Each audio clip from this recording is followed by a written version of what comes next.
Let me tell you about a $5 coffee. You buy a $5 coffee with your debit card. Your account is already tight. You thought you had enough. You didn't. The bank covers the transaction, then charges you $35 for the privilege. You just paid $40 for a coffee. And here's the part that should make you genuinely angry. That transaction cost the bank essentially nothing to process. They covered $5. They charged you $35. That is a 700% return on a coffee purchase. And they do this $12 billion worth of times every year. $12 billion in fees. From people who did not have enough money. Welcome to the economics of being poor, where the less money you have, the more everything costs. Here is a fact that sounds made up, but is completely real. It is more expensive to be poor than to be rich. Not in the obvious way. Not just that poor people have less money. In the specific, mechanical, deliberately engineered way that every financial product aimed at low-income earners costs significantly more per dollar than the equivalent product aimed at wealthy people. Let us go through the mechanisms one by one, because this is not bad luck. This is a system. Mechanism 1. The banking trap. If you have money, a bank account is free. You pay nothing. The bank makes money by investing your deposits and keeping the difference. If you do not have much money, a bank account costs you. Overdraft fees averaging around $27 per incident. Monthly maintenance fees if your balance drops below a minimum. Out-of-network ATM fees. About 12.3 million Americans live in what are called banking deserts. Areas with no nearby bank branch. Without a bank, you pay to cash your own paycheck. Check cashing services typically charge between 1 and 5% of the check value. On a $1,000 paycheck, that is up to $50. Every 2 weeks, $1,300 a year. To access your own money. One study found that a full-time worker without a checking account could lose up to $60,000 over their career in unnecessary fees, compared to someone with a basic bank account. $60,000. Not because they made bad decisions, because they did not have enough money to qualify for free banking. Mechanism 2. The payday loan spiral. Your car breaks down. You need $375 to fix it. You do not have $375. You cannot get to work without the car. So, you take a payday loan. The average payday loan charges $520 in fees on an initial loan of $375. You borrowed $375. You will pay back $895. But here is the real trap. More than 80% of payday loans are rolled over, meaning the borrower cannot pay it back on time, takes out a new loan to cover the old one, and goes deeper into debt.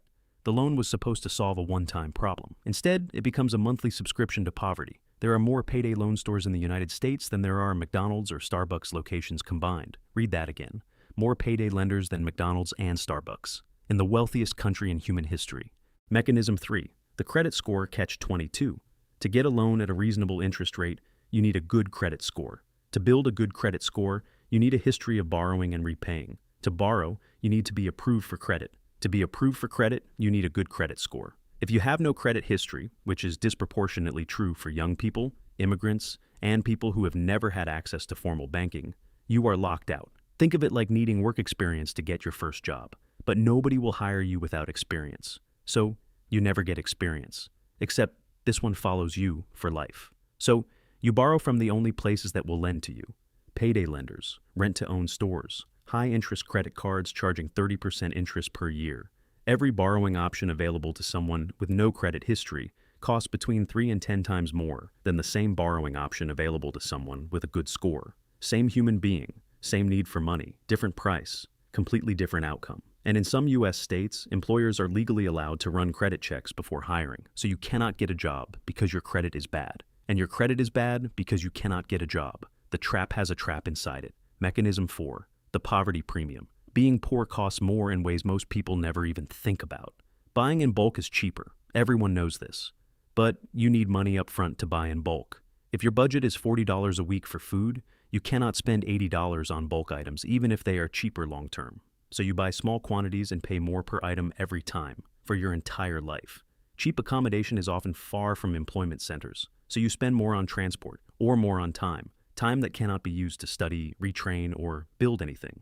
Food deserts, areas with no access to affordable fresh food, are concentrated in low-income areas, so you pay more for worse food, or travel further for better food, which costs money you do not have. Insurance is priced by zip code. Living in a poor area means higher car insurance, higher home insurance, higher everything. Because statistically, your neighborhood has more claims. You are being charged more because of where poverty put you. The economics of being poor are a perfectly engineered machine for staying poor. Now, here is the part people find uncomfortable. The standard explanation for why poor people stay poor is effort, or mindset, or choices. And yes, individual decisions matter. Nobody is arguing they do not. But here is what the data actually shows. The primary predictor of financial mobility in America is not effort. It is zip code. Where you are born, specifically which county you are born in, is a stronger predictor of your lifetime earnings than almost any other factor, including your individual choices.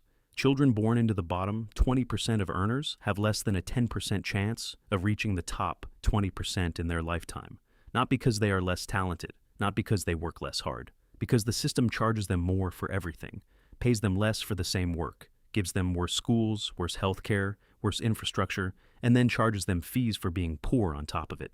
$12 billion in overdraft fees, paid overwhelmingly by the people with the least money, not by accident, by design. So, what is the actual lesson here? It is not that poor people are bad at money. Most people living in poverty are making the best possible decisions given the options available to them. The problem is the options.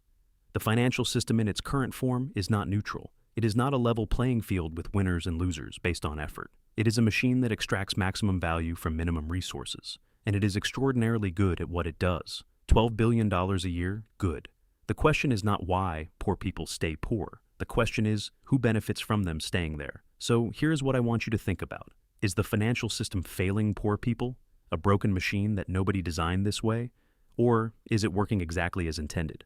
A perfectly functioning machine that was always designed to extract value from people who have no alternative? Drop your answer below, because I think most people, once they see the mechanics, already know the answer. They just do not want to say it out loud.